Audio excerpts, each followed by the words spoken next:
So yun guys, mali yung location. Nasa Santa Maria tayo, Balagtas lang pala to.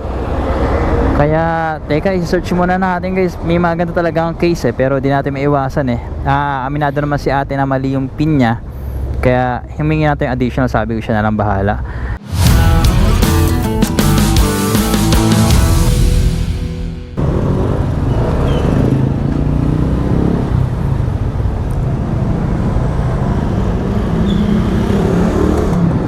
Tanong ko nga dito sa Tok-Tok. Ma'am, dito po ba sa Tok-Tok? May nagpabook po ba ng Tok-Tok? Wala. Sige, tawagan ko na lang. Andito na ako guys sa pin location. Ito, JMA Paint Center. Kaya lang, food tong pipick upin ko. So, ito lang katapat niya. Hello po, ma'am. Tok-Tok po ma'am. Nandito na po ako sa may JMA Paint Center. Okay. Kasi tumapat ako dito sa may tindahan ng manok kasi nakalagay food. Sige, tatawid lang ako ma'am.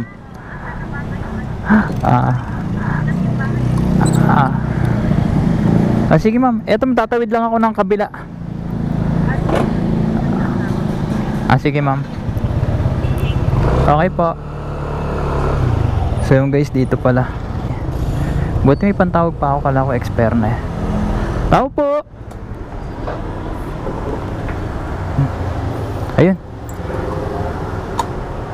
Doon ako huminto sir Nakalagay kasi pagkain Doon ako pumunta. Amin din yung mana. Sa inyo rin, okay. Sige. Sa kanila. Sige sir, ano ba i-deliver natin sir? Ito lang, alimasan. Luto? Alimasan po. Luto po siya o ano? Okay. Wala namang tataga sir, no? Tutukin lang natin. Okay, sige. Okay sir. Doon na daw po magpapalagay. Picture lang. Sige sir. Picture ko lang. Alimasag. Okay na to sir, no? Daling ko na dun sir, no? Salamat po. Okay, thank you. So yun guys, ito nga pala ang ating first booking for today. Alimasag. Food siya. So, from Malolos to Balagtas naman ang drop off neto. Siyempre, baka di na ako humanap ng kasabay kasi pagkagandong food minsan nag-aalangan ako magsabay Pero depende naman, siyempre, depende pa rin. Check lang natin kung saan ako mas malapit, no? So yun guys, kahapon ang ganda ng natin, ng booking kasi isipin nyo yung puro tip pangakuan natin. So kahit hindi ganun karami yung booking natin, nakabawi tayo dahil sa mga tip. Pagka ganong biyahe gaganahan ka talaga So actually guys, minsan syempre dumadagdag ang income natin ang mga delivery rider dahil dyan sa mga tip na yan, di ba? Kaya maraming salamat sa mga taong nagtitip, lalo na sa mga nakakaintindi na dun sa mga delivery rider na kagaya ko syempre. So yun guys, meron tayong biyaheng 50 minutes with 20 kilometers, no? So tingnan natin kung kaya nating sabayan.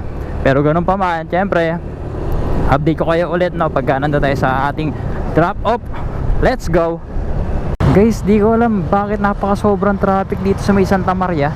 Santa Maria pala itong nakuha kong booking, akala ko Balagtas. Grabe, ngayon ko na-experience yung ganitong traffic.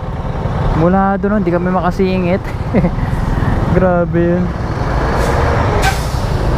Ay nako, grabe yung traffic dito guys. Hindi ko alam kung anong meron, ba't nagkanda traffic dito sa may Santa Maria. Sabagay, di naman natin expected na ganito yung mangyayari dito pero okay lang yan, iwasan lang natin yung booking ng Santa Maria.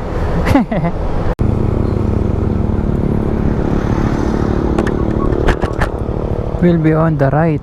Teka, dito ba yun? Tama ba? Di ko alam kung tama to guys, pero tanong ko na lang din.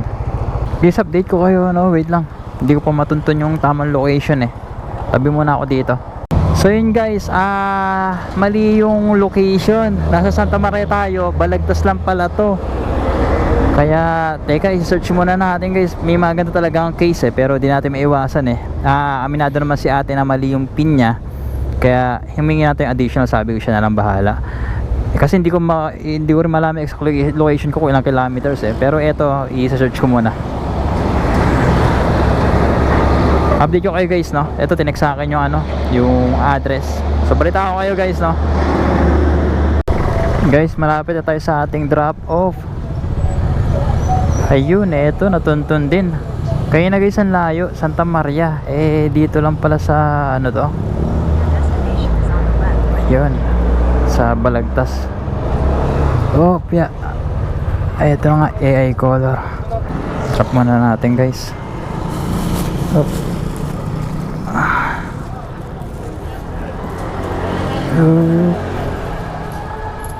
Sir, tok po. Bali 165, tapos kayo na bahala magad. Kayo na bahala, kahit panggas lang ma'am. 165. Alimango ba? Alimasag?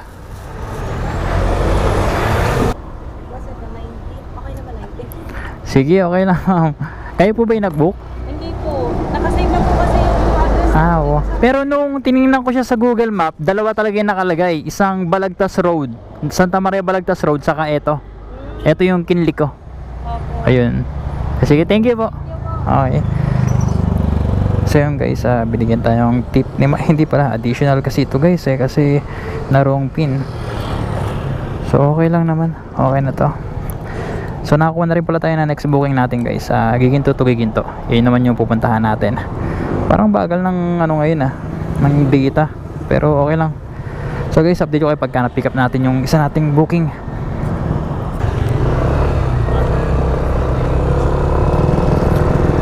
Alright guys, pick upin na natin yung isang booking natin. Giginto to Giginto naman to. So update ko kayo guys pagka na-pick up na natin. Sana tama na may pin ito. Let's go. Guys, malapit na tayo sa ating pick up location. Saan ba ito banda? Okay, on the left. Ay, eskwelahan to eskwelahan ba? Tama, tawagan ko muna guys. Ba, di sumasagot. Ay, cannot be reached. Cannot be reached guys. Cannot be reached. Isa pa. Hello po ma'am. Ma'am, tama po ba? Dito kasi nakapin sa eskwelahan. Okay po ma'am. Sige po. Dito na po ako sa may harap. Okay po. Sige po. Thank you. So tama pala guys. Dito pala sa Pulong Gubat Elementary School. Galing eskwelahan. Pero pagkain ng pipikapin ko. Ay, ito ata. Sa kabila ata.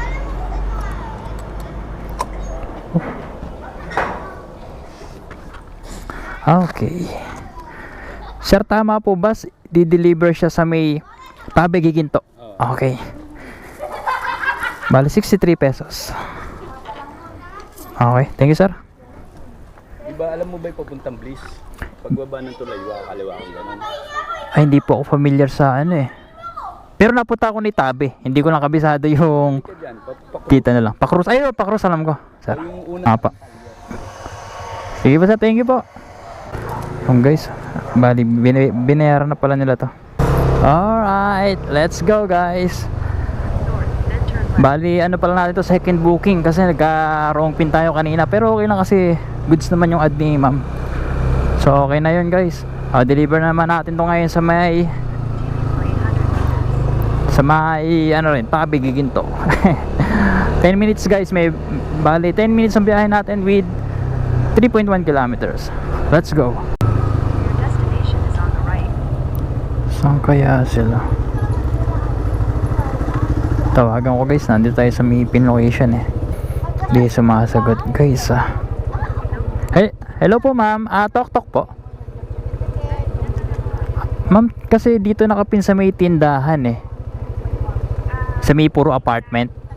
Lola Nits ba yun? Nandito ako ma'am sa may street na D. De Leon Street.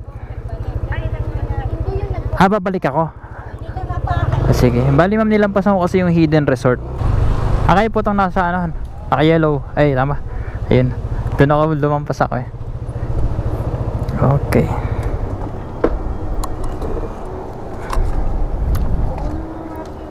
Bayad naman na to ma'am, picturean ko lang to. Ano yan? Empanada. Empanada, okay. Okay na ma'am. Sige. Thank you po. Palit na os! Boss, pwede ba yung palit na os? Tara ma'am, thank you po. Yan, so yun guys, naka-complete na ulit tayo ng deliver natin. Ayun ganun, okay lang basta ng konti. At least mas malapit. Yung kayo talagang malayo Santa Maria. Tapos Balagtas lang pala. So yun guys, balik tayo sa ating application. Hanap tayo ng pwede nating makuha book. So syempre update ko kayo guys, no. Anong oras ba? Mag 5 na pala bale. So sakto lang deliver natin. Sana makarami pa. Maaga pa naman. So update ko kayo ulit, no. So yun guys, no, bali panibagong araw na to, no. Naputol yung deliver natin yung nakaraan kasi meron tayong kailangang asikasuhin.